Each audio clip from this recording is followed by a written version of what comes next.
Hello, everyone. With the spotlight, I can't see many of you, but welcome. Good to see some very familiar faces. Hey, Maggie. And yeah, apologies. I'm sort of leering down on you. I'm in a standing situation because I couldn't find a seat here at the RSA.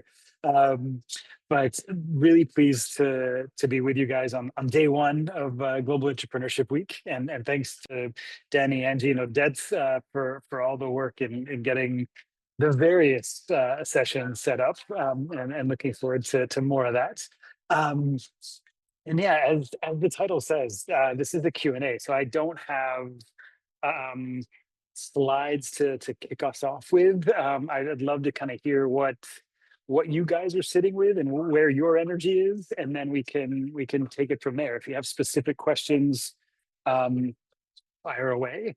Otherwise, if it's crickets, I can start with some stuff. But yeah, I would love to kind of hear from you all.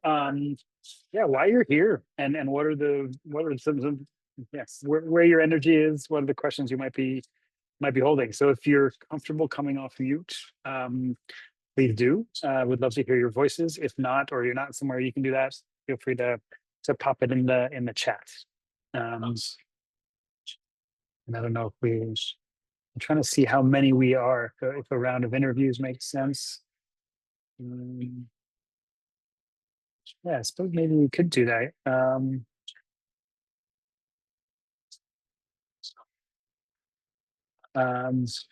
Hey, Sam, good to see you, or read you, I guess.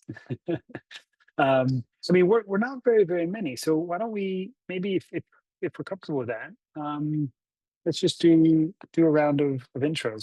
Sam, you've inspired us with one in the chat, but I don't know if you want to come off mute and just maybe start with kind of who you are, where you're dialing in from. That can be both physically or kind of emotionally, and what brought you to the session, perhaps. I can kick off. So I'm Justin DeKoszmovszky. I am been part of the league since before it started, really. So I've known Maggie Dupree, who created the league when she was at Sustainability, and was part of the research that she did around change makers inside large organizations, which led to then the League of Entrepreneurs.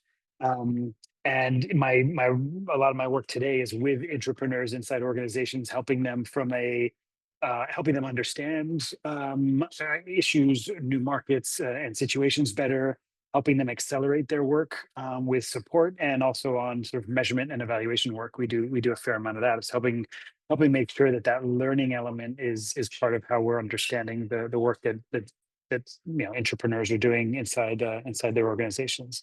I'm talking to you from London. I'm at the RSA today.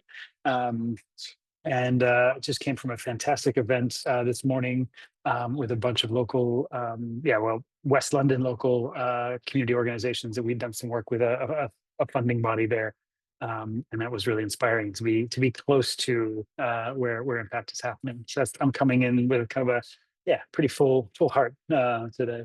And I'm going to just pick somewhat randomly from our participant list. So well, I guess Sam, if you're willing to, and you're still with us, you want to come off mute?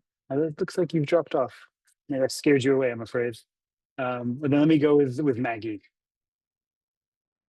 Yeah, thanks, Justin. So I'm Maggie Rarier, and I've known the league for a while now. I won't go with years, but yeah, I feel like I was there for quite a while when I was working in big institutions and looking to drive change. I'm joined the meeting in London, but I basically live in Kenya and London, and I'm trying to find where my feet really belong, a bit of both. And yes, where am I at now?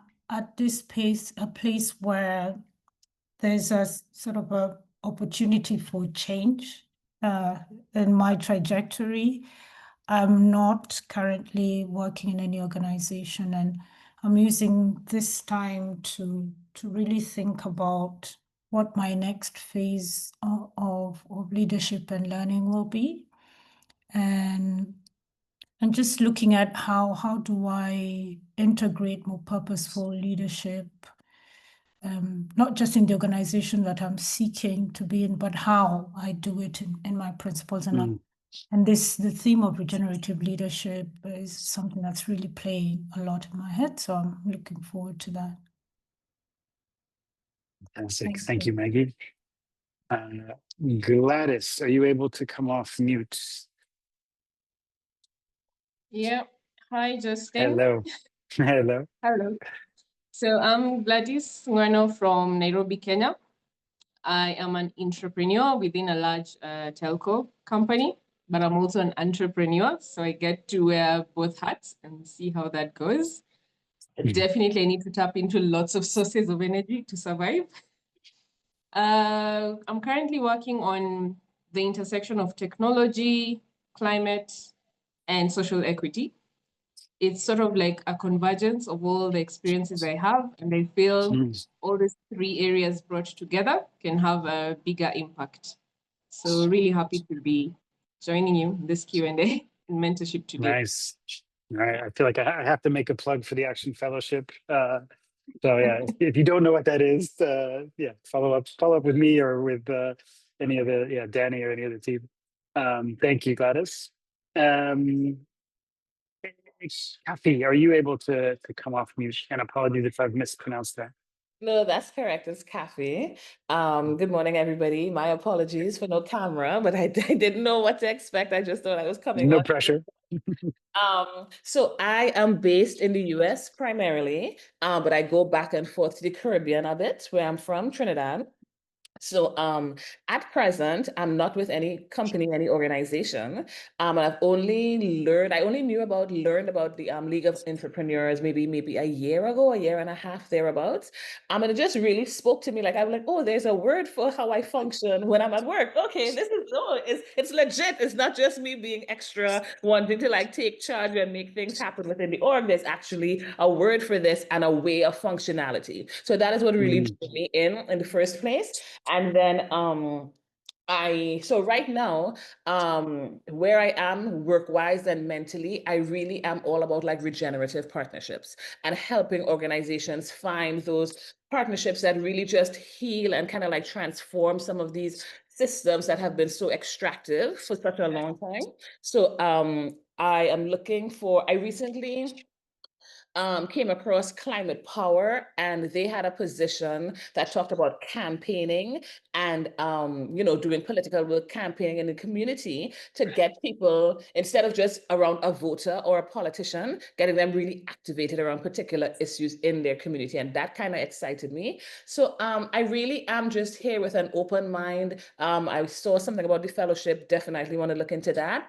But I'm at a space where I really want to let the work that I've done for so long as like a chief of staff or director of operations really connect with organizations that need the regenerative partnerships to really, create the space that we actually want to live in, right? And not just be subjected to. So that's me, Kathy Martin. Thank you, Kathy. Welcome. You're welcome. Yeah, I feel like maybe the regenerative is a theme that we might have to come back to during this call. Marcus, I saw you threw your quick name and location in, but I'm would love to hear your voice and I'll come off this. Sure. Thank you, Justin. Hi, I'm Marcus. I'm based in Berlin. So I'm actually curious about you guys, what you're doing. I've been doing research in entrepreneurship in Germany, developing a model just more on the organizational side of things. Okay. I'm working primarily with entrepreneurs, but I know about the potential of entrepreneurship, so I'm kind of revisiting that. I've been doing more work as an entrepreneur myself and with entrepreneurs, also thinking about how to make ending homelessness investable. And this is how I actually ended up here. We've been doing ULab 2X, Presencing Institute, Otto Scharmer, with that project, and I kind of came across the League of Intrapreneurs through that. So here I am, curious, open, and yeah, happy to learn more, explore a little bit, see what you guys are doing, and yeah, really, that's about it. Nice. No, that's great. I love it. Yeah, making homelessness investable feels like a really worthwhile challenge. Yeah, Yeah. sorry. Cool. Welcome. Alejandra, are you able to come off mute and introduce yourself? Ale is from our team. It's really Okay, late where she is. I'm not sure if she fair will enough. be So, able. If fair you are enough. Ale, please do. I'm here. I'm here. Sorry, my connection is really slow. But yes, I'm part of the league team since a few years ago, and I'm in comm, so I'm like behind the scene and yeah. Okay. Well, don't be Yeah, too keeping behind the an eye scenes. on here. Come forward. Okay. Well, nice to meet you Um, all, and looking forward to hear what's happening here. Nice. Thank you. Yeah, and You're then I welcome. think Danny and Andy would love to have you guys introduce yourselves as well, please. Sure. Okay, Danny, go ahead. Well, yeah, thank you, Justin. It's very nice to see everyone here and listening where you're coming from, internally and externally. I'm sorry if there's a bit of sound. I'm in a co-working space. I'm Dani. I am the program design and facilitation for the league, and also behind the Global Intrapreneur Week this year. So very, very excited to kick us off with this session with Justin. And that I hope you all join also other sessions of this week. Thank you, Justin. Angie, to you. Yeah, sure. Okay, so I'm Angie. I'm from Buenos Aires, Argentina. I'm now at a house near the beach, so really happy to be here. I'm working like at the league, like as executive assistant and also operations. So I'm the one sending the calendar invites. That's me. And I'm really glad to be here. Justin, I truly admire your expertise and your energy. So I'm really glad being here, sharing this space with all of you. Awesome. And I don't know, is Odette still? Yeah, there we go. I'll just quickly jump in. Hello, everybody. My name is Odette, and I've been with the league for a few years now. I'm the experience and production manager, and I'm originally from Cape Town, but I'm calling in today from London. And I'm really excited to see everyone's faces and to kick this off. Yeah. Thank you so much, Justin. No, well, I haven't done anything yet. So, well, lovely. I mean, I think, one of the things about the league that for me has always been really important from the get-go has been the way that we gather. And it's just always been such a lovely kind of human space. And I think somehow even virtually we're able to do that. So I think, this is already giving you a flavor for those, Marcus, who don't know us maybe as well. Hopefully you're starting to feel a little bit of kind of how we try to come together and support each other. And I think, these mentoring sessions as part of the Global Entrepreneurship Week agenda are exactly that. And there's the team regularly puts together kind of fireside chats and kind of campfire sessions, and those are similar vibes, if you will, and similar strategy behind it as well, which is being there to support each other. So yeah, I guess, does anyone have something that is kind of in there, where I don't know, there's a where you've got your energy and you're feeling a block, or where there's something that in the description of my work or anything else kind of spurred a question, and we can start from there.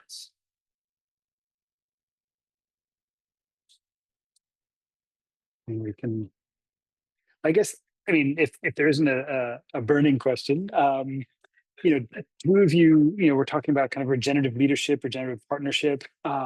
It's a space that I know Danny knows very, very well in terms of regenerative work, and I've been getting more involved and kind of informing myself about it as well, because it does feel like, to me, and I'd love to hear your thoughts. I mean, it just feels like the right evolution of the kind of work that I've been doing, and I'm trying to figure out how is it that we can find the right people inside organizations, because as I mentioned, most of our work is with intrapreneurs inside big institutions, and those are hard places to do regen work for the most part.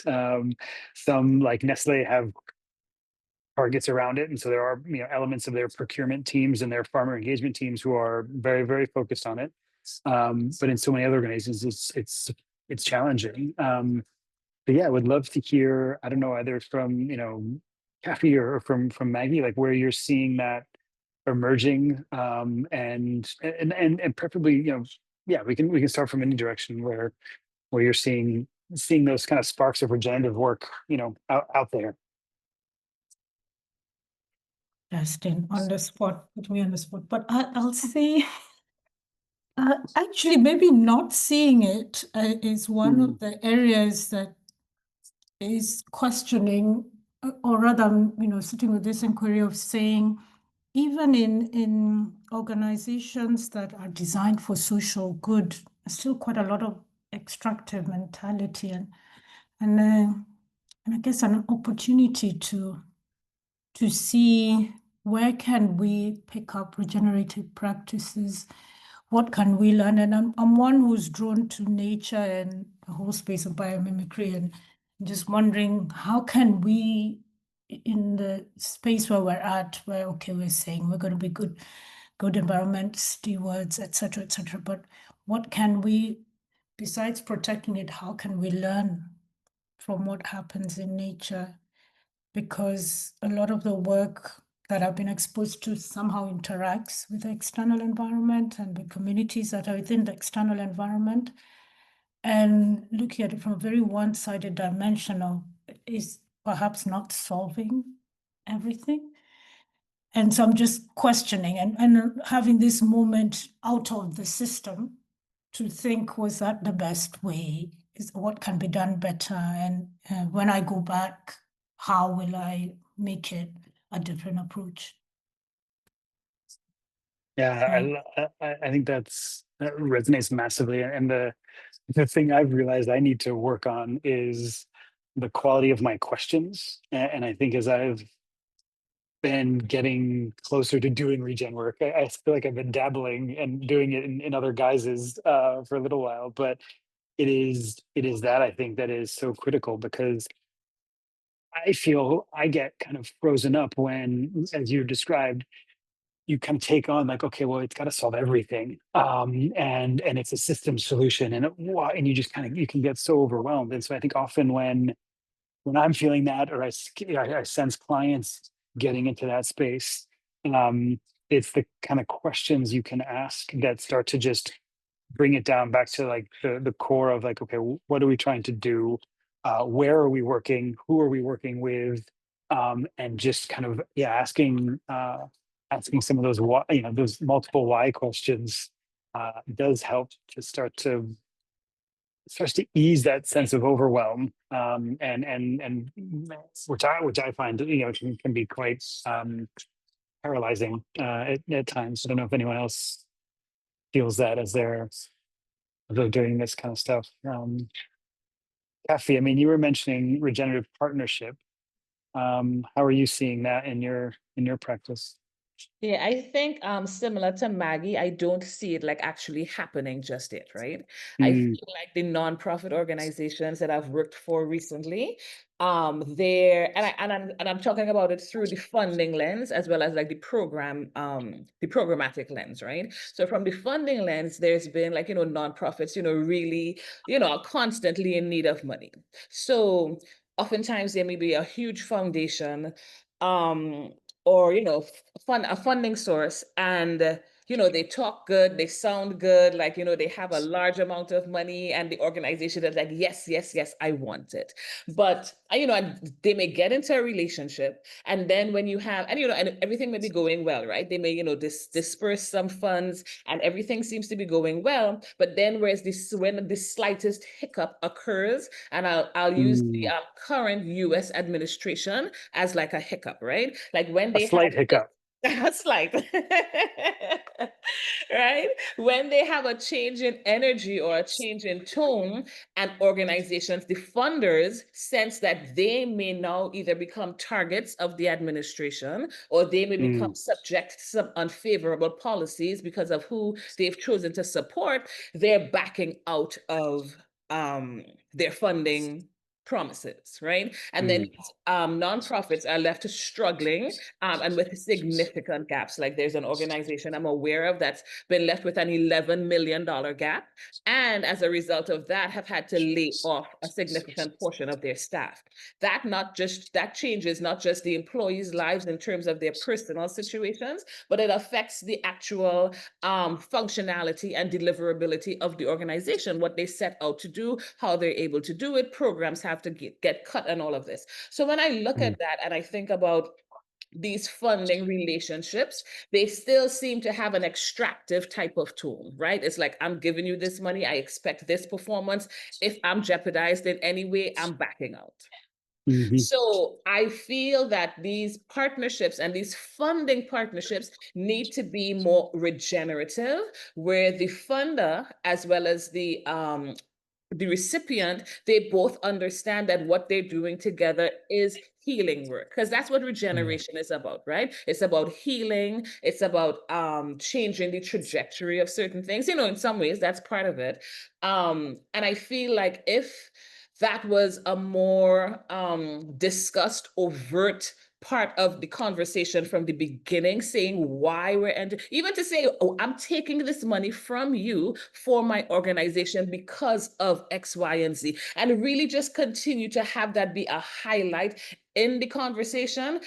I feel, I hope, I think that it would create some level of connectivity and reciprocity in that relationship, so that it really would be more, not just a write-off cause or like a charitable thing, but it really is regeneration, because it's needed on both sides, right? Both sides need to heal, the funder and the recipient. So that's where I see it. And, that's the best example I can give in this moment for like, with regenerative partnerships between organizations and companies, from the funding scape. And then, the programmatic has its own part of that as well, but that's where I see it, needing to happen.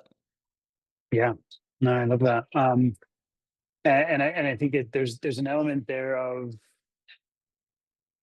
that relationship with money that is such a central component, where, so often we don't we're not explicit about those exchanges. And I think a lot of the times in a lot of the work that we do, and that I'm realizing more and more, actually, it's that value exchange and making the value exchange explicit across all kinds of stakeholders, both human and non, and et cetera. It can be such a powerful unlock, and it takes time, and you have to have that built into the work. But making that more explicit is critical, because I think our relationship with money, those who have it and those who don't, so often gets in the way of what we're trying to do. So that was, making those exchanges explicit feels like a key skill.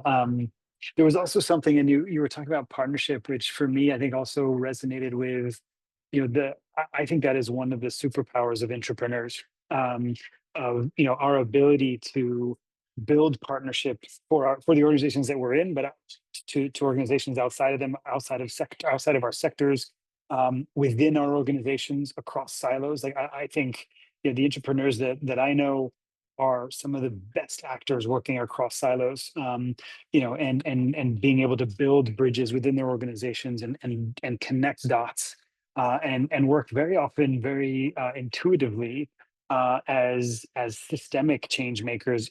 Sometimes just inside their organizations. Sometimes they're doing work that goes beyond. But that partnership work, I think, is an area where entrepreneurs are very often. I see them kind of uniquely positioned and uniquely capable. And yeah, I guess I don't know, Marcus, in your work with entrepreneurs and intrapreneurs, like, do you see that as something that's similar with entrepreneurs? Because obviously, they're known to be kind of super agile, wearing a million hats, doing everything all at once. Yeah, do you feel there's in the way that you're starting to see those two identities, I guess, does that resonate?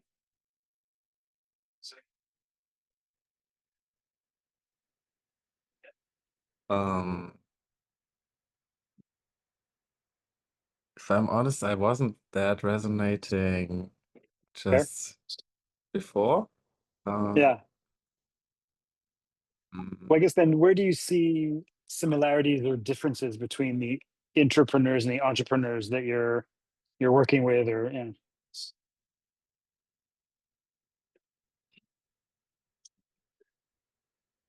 I mean, and Gladys, I feel come free to from jump a in since you're wearing certain those hats too. trajectory, right? So I kind of went through a trajectory that was going away from entrepreneurship.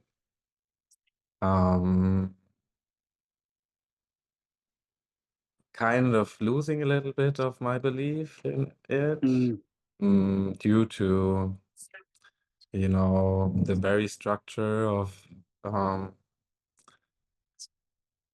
large organizations in particular, and the people they attract, and the people that are inside of them, and what is needed to make change, which sometimes isn't, not matching in itself. So what I see is that then people are leaving these large organizations to become entrepreneurs when they really want to get things going. But lately I've been curious about, what is maybe the sweet spot here. And that's particularly something I'd be curious about learning from you guys. So maybe learning something about the case study that you would, if you had to mention only one, right? That you would like to highlight in, hey, here, I can totally see that going together. Something I've been inspired by. I'm not sure if that was from your ecosystem, but people that just change the way they supply certain materials, that they've been seen to be proven economically sustainable and at the same time more sustainable ecologically. So they change the material for the sports shoe or whatever it is, right? Within their department. And that's something very powerful, very scalable. I think that's something that's something I've been hearing about. I'm not sure what you guys are saying. What are some cases? Obviously, like Kafi mentions more the nonprofit sector.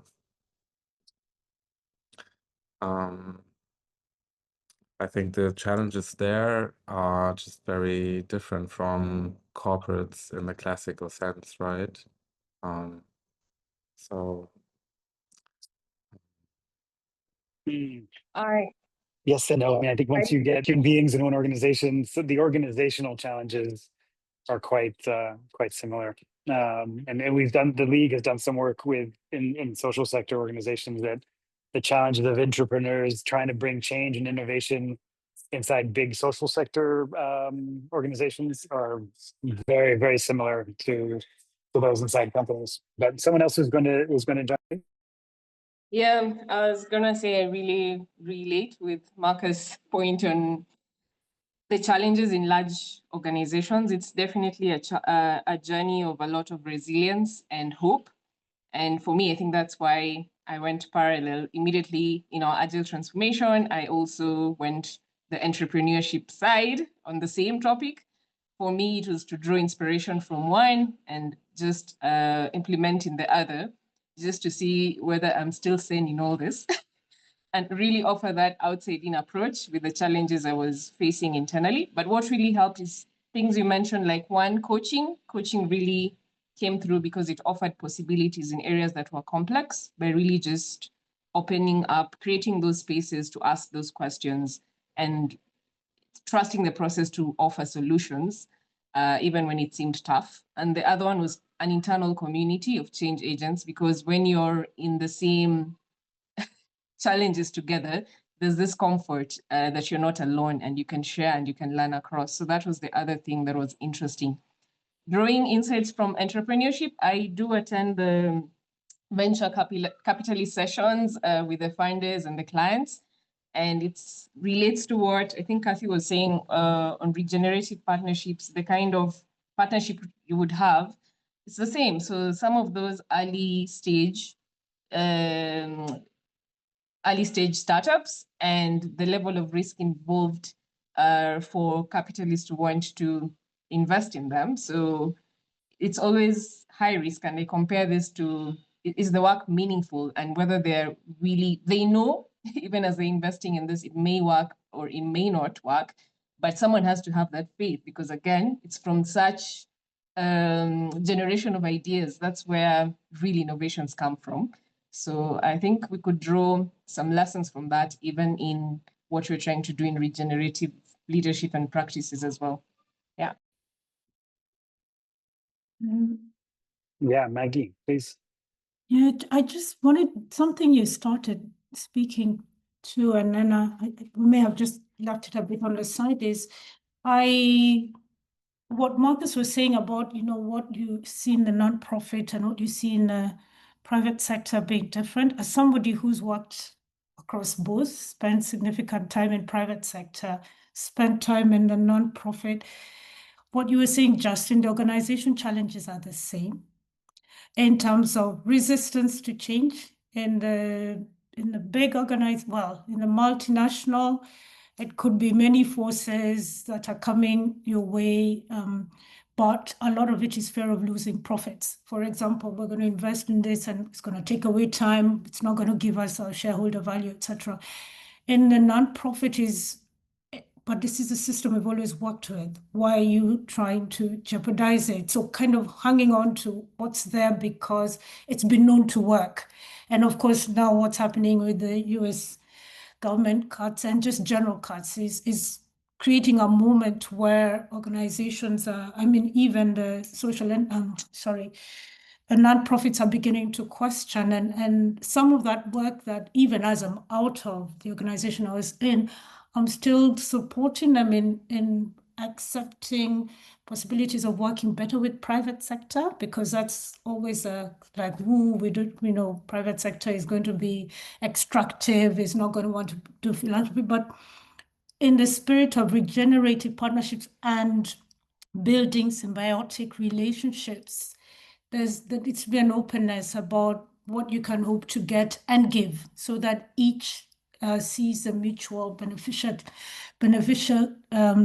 parts of the relationship, and they want to keep it going, and it doesn't take one incident to suddenly make it fall apart. So it's an openness that is lacking, whether you're in a nonprofit sector or you're in a profit sector, and an attitude that an entrepreneur takes on, and as I said, Gladys looks for like-minded people in whichever part, and start seeing how to plant those seeds and be ready that, there'll be moments of triumph and moments where it doesn't go as well. I couldn't agree more. And I think often that openness, and Marcus, you were talking about kind of case studies and that link and the fluidity often between entrepreneurship and entrepreneurship. And I think one of the great case studies, which is very close to League and close to me, because I'm friends with the two protagonists, if you like, and I did some work with them as well during this process, is essentially the organization became what is today Coast 4 Seas. So Nick Hill and Miriam Turner, now Miriam Sade, were both entrepreneurs in two different organizations in two different sectors. So Nick Hill was a marine biologist at the Zoological Society of London, so a conservation organization.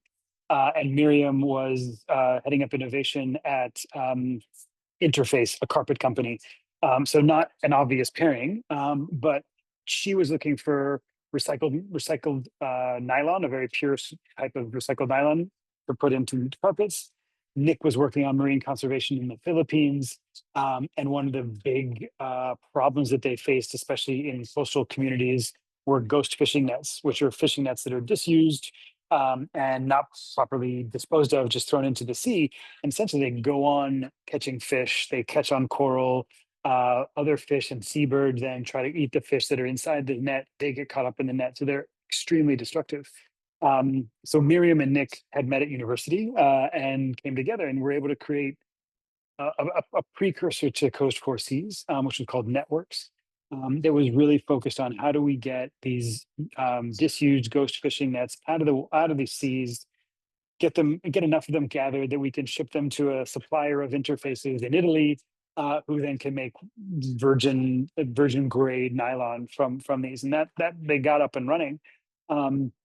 There were two things that meant that the organization shifted, and this is where the shift went from being intrapreneurs inside their two organizations to Nick in particular taking on a more entrepreneurial role. And today he is running Coast 4 Seas as an independent social enterprise. They've, since the nets piece, they then built a seaweed business, because one of the things that they were really trying to focus on is how do we create an income stream for coastal communities to support marine conservation. And the nets weren't enough from an income perspective, from a volume perspective. But the ability to plant seaweed and collect and grow seaweed and sell that was not an infinite market, but a very big market. And so that was one where they realized, okay, we can really drive that. And that's become central to Coast 4 Seas. And they were an Earthshot Prize finalist last year or this year, and are doing phenomenal work from an impact perspective. But they still have this kind of dual commercial and conservation where they need to be able to sell high quality seaweed to massive organizations like Cargill.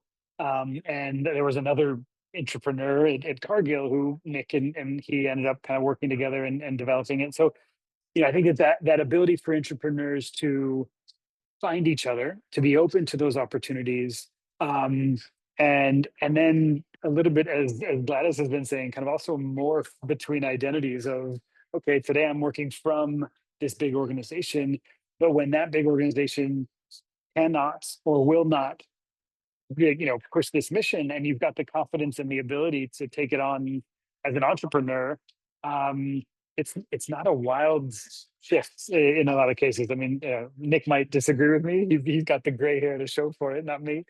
But I do see that quite often where someone's entrepreneurial work then shifts into entrepreneurial work. I don't know if anyone has any other examples like that or others, but that's certainly one, Marcus, as you were asking for a case study. I think that's a really good one. Justin, I would like to double click in something that Marcus said also, that he shared that at some point he felt like, I don't know if the word was hopeless, but without like connection to the work and in the process, in the journey. I wonder if you ever had that feeling in your journey, like the entrepreneurship, having this sense of like losing faith or hope in it, and then trying to say like, maybe it's worth trying as an entrepreneur, and then how to navigate that. For sure.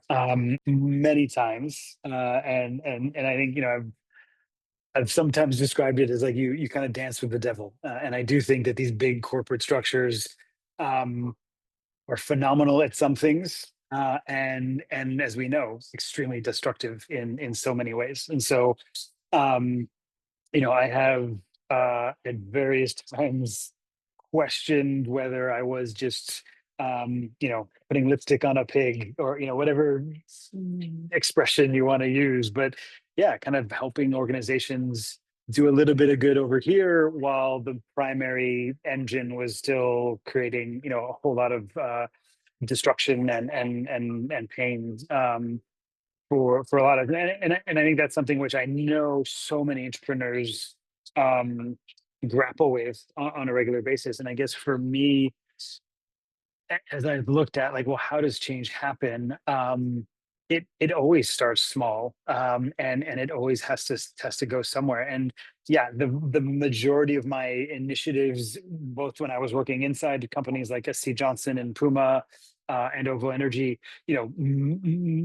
most of what we tried to do didn't work, or it stayed small, and it was inspiring for some things, but didn't scale, didn't change the world, didn't put a dent in the world. But other things did. And I think that is, I'm convinced that that's how change happens. And I'm not someone who is dogmatic to the point of saying, entrepreneurs are wasting their time and everybody should be an intrapreneur, or vice versa. I think to achieve the scale and the speed at which we need to change our predominant systems, as human beings, our predominant economic systems, we need all of those things. We need the entrepreneurs being able to do things that intrapreneurs can't do. We need the entrepreneurs inside organizations doing things that entrepreneurs can't do because they're in these scaled organizations.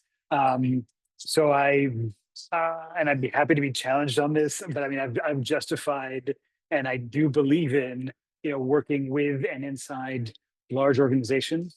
I often, think with and work with Bill Sharp's 3 Horizons model, if anybody knows that. And I find it really helpful because it essentially says, well, we're in this first horizon, this business as usual. And we know it's issues, and we don't know all of them perhaps, but we know a lot of them. And we know that we need to essentially end it. And yet that the third horizon, which is the new future, the place we need to be, a regenerative, thriving, prosperous, inclusive system, there are little signals of it. And that's this kind of second horizon that he talks about. And I think to transition from this first horizon, we need to also honor it, right? Like, all of us are today connected through technologies that are both incredible and allow us to make the connections we're making today, as well as super destructive and extractive and problematic in many ways. And so that's horizon 1, right? And so, what I think is really important, and what I think the entrepreneurs and that the kind of the essence of your question, Danny, is how do I live in today's system while knowing I need to help end it and bring something new to the forefront? And I think that there are infinite ways to do that. Entrepreneurship is one of them. It's one that I've worked in and worked with the most, but it's definitely not the only one. So I don't know, those are just my ramblings. I'd love to hear some other folks. Maggie, I know you and I have talked about this. And Gladys, sounds like you're finding your way of how to be pragmatic and also principled in how you approach it. But I do think it often comes down to individual kind of what feels right. And I think that's where keeping that conversation alive with yourself, maybe with some of your close circle, is really, really critical, to make sure that you don't let yourself get, kind of golden handcuffs. The entrepreneurship and working inside corporates can be lucrative and comfortable in many ways. And that can be a draw. And yet we all have needs. We may have family requirements. We may have other needs that we need to make sure we are able to meet. But I think there is a kind of personal principle and pragmatism that is a constant dynamic, essentially. But it's very acute in the life of an entrepreneur. I don't know, any others who are grappling with this have thoughts to share on that one? Yeah, I'd like to add on the inner Please. development work, because I really find that comes in handy in entrepreneurship, because ultimately the organization is a system of people. And when you really go into what do people care about, their values, that's when you really start to make the change. So I get my inspiration from ULab and all this inner development work, people who've really gone into that. Just today in my company, we had a legal talk on love, lies, and the law. It was interesting that it still boiled down to character development. because even in those complex issues, it still goes down to people and the values and the integrity that they have to make things work. So I really believe in developing this if we're truly going to make a change that's going to have bigger impact. Yeah. Absolutely. Yeah, couldn't have gotten with that. But love lies in law. Is that what it was? Yes. Yeah. Yeah. And I think that there's so much there, and so often, if I think about like when I was successful in kind of breaking through, it's when you're able to get leadership or other stakeholders to feel.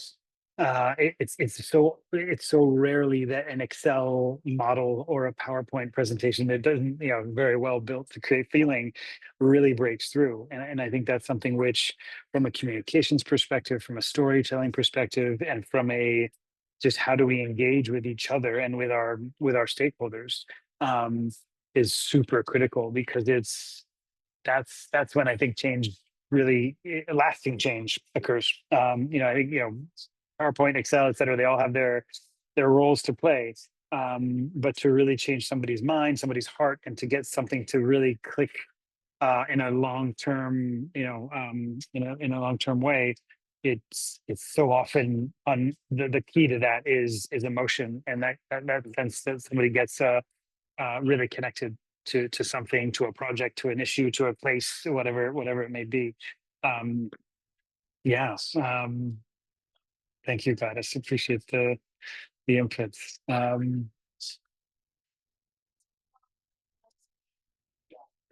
guess, I mean, there was something else that I've been grappling with, and I'm curious to hear some of your thoughts as well, is sort of the and it relates a bit to what I was just talking about. And I think it's kind of like how within large organizations, or even within our systems, like LinkedIn is an example of a kind of global system that most kind of business professionals are in and on and using, and to some degree have to use almost. And where is it that our usage of that, and you could apply this to AI usage as well, where is it that we can kind of maintain that humanity and authenticity while being on and engaging with and engaging through those kinds of platforms? And it's something that in my little business we're grappling with and trying to figure out. I know something the league is also always kind of working with, and how do we maintain that authentic voice on in places and at the volume that actually gets noticed. So I don't know if anyone else has thoughts on that regard, but I think it's something which when you're doing work that you do feel deeply about, and yet you kind of need to break it down into those kind of LinkedIn happy algorithm compliant, not compliant's the wrong word, but algorithm pleasing ways can be really tricky. I don't know if anyone's got other thoughts on that, but it's certainly something I'm grappling with, if I can sense.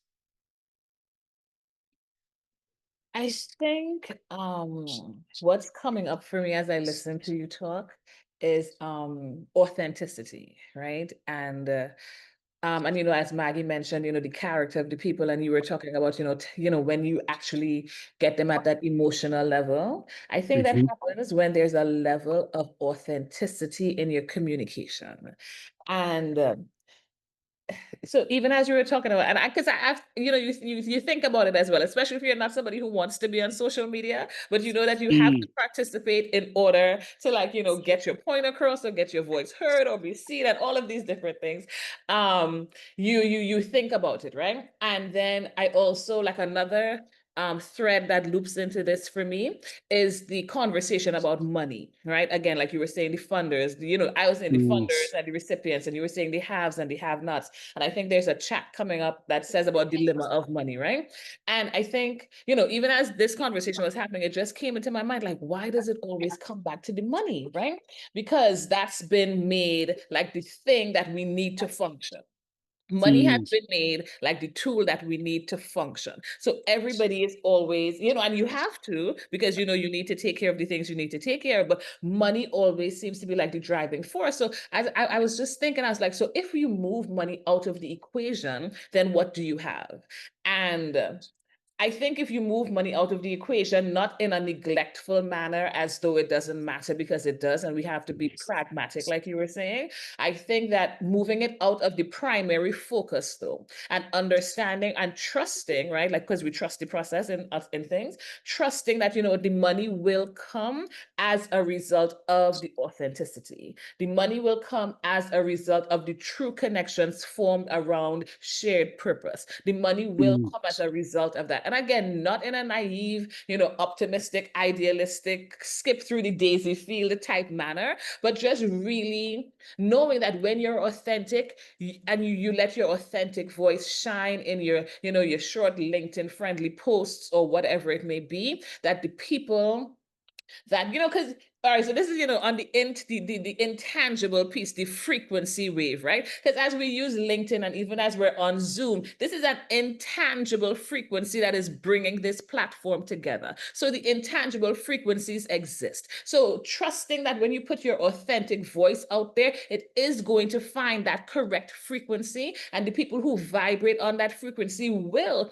come together and will find you, and you will find one another. I feel that way even about intrapreneurs, like the league. Like, I had no idea it existed. I can't even tell you how it came across my world, but when I heard it, it clicked. And I'm like, yes, there's a word for how I feel, for how I function. So I think just by continuing to be authentic, grounding yourself in authenticity, when you do speak on LinkedIn, when you do speak in places, I think that vibe is going to build, and that frequency is going to build and build and build. And then you won't even have to think anymore about how do I create, social media friendly content that's going to attract and draw.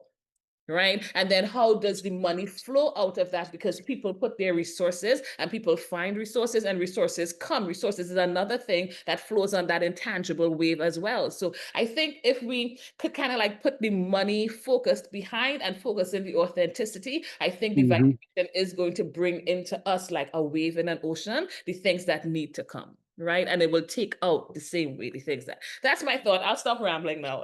No, that's great. If that's your rambling, I wish you would write my content for me. That was great. That was some fantastic turn of phrase in there. And yeah, Maggie adding in, that kind of passion and element. I think that, completely resonates. And, in that whole putting money aside, I think, often people are saying now that we're in the attention economy. And that being able to grab attention is the critical thing now. Certainly in politics, it feels that way. And I think that you're absolutely right, that it's only by being authentic. And we were talking, early on, and I think it was Kathy who was mentioning, no, sorry, it was Travis perhaps, I forget, apologies. The politics and funding and the link to some of the projects we might be working with, that level of kind of an authentic relationship in some of those funding elements. And it's true in the corporate space too, of people's budgets being reallocated, just simply reduced, and et cetera. I think the projects that seem to be most consistently funded and have survived the recent turmoil in both corporate funding and nonprofit funding are those who have those authentic relationships between themselves and those sources of money, and are also kind of authentically doing this work. And it's something, I do some executive education around sustainability through Cambridge University, and it's been really interesting because the numbers of people coming to the courses has massively dropped, but the quality of the people, apologies to anyone who's done it, has really increased, because the people who are coming and who are getting, wanting to kind of deepen their capabilities in this space, are those who are in it for the right reasons, and they're not in it because it's kind of something that their investors told them maybe they had to do, or their boss kind of said, hey, go get smarter about this. People are trying to talk about it, which was the case kind of 5 years ago, when a lot of the regulation was going, towards more transparency and all that kind of stuff. And actually, I think it's a really interesting moment sometimes when you have these difficulties, it does kind of clarify why we're involved in things, why we and who's going to be really there for the long haul and who's authentically engaged. It can be, the tough times can be quite a lens and a filter on our partners and our stakeholders and all that. We're nearly at time, but I don't know if any other thoughts. I don't have a. Okay. Well, I mean, I've certainly enjoyed this. It's been, unstructured, but really, really interesting. I think, we've had some, I've loved the fact that it wasn't just me babbling at you, which was, I think, good for everybody. And yeah, thank you very much. I think the conversation on kind of regenerative, the conversation around authenticity that we were just having, and that balance of pragmatism and passion and purpose is so core to what entrepreneurship's all about. And I know that the relationship with money is something that we'll have the session this evening or the afternoon or whatever your time zone in a few hours. There's a conversation happening that Stuart is leading, Stuart Mills. And plenty of other programming that will be continuing on many of these themes that we've been talking about. So yeah, check out other GIW sessions. Thank you all for being here, for spending an hour. I've certainly loved it. Hopefully it's been useful for you as well. And I don't know, team, are there any other closing remarks or things I should be plugging that I'm forgetting to plug? Big thank you to you, Justin. It's always a pleasure, and you transmit also this league frequency and also reigniting in myself. So thank you for that, and everyone here. I kind of needed it, so it feels like a gift for today. And as you were mentioning, there's many more sessions to come, but especially today in an hour, we will be talking about Action Fellowship that talks about partnerships, that talks about cross-sector, cross-industry collaboration, and the evolution also of the league. So please join us for that, the dilemma of money. Tomorrow we also have another mentoring Q&A, and then the Earth is in the boardroom, and then Thursday Maggie will be hosting a Q&A, and also having a collective imagination lab. It's kind of a different dynamic that you can join. And also tomorrow we have a session about navigating complexity that is very on the regenerative realm on systems change. So thank you, Justin. It's been a pleasure, and I could have 100 more questions. But I guess we will spread that on the league process and rituals. So for the ones that are new here, Marcos and Kafit, just welcome to this space, and I hope this motivated you to keep in touch and stay connected. Thank you, everyone. Thanks, everyone.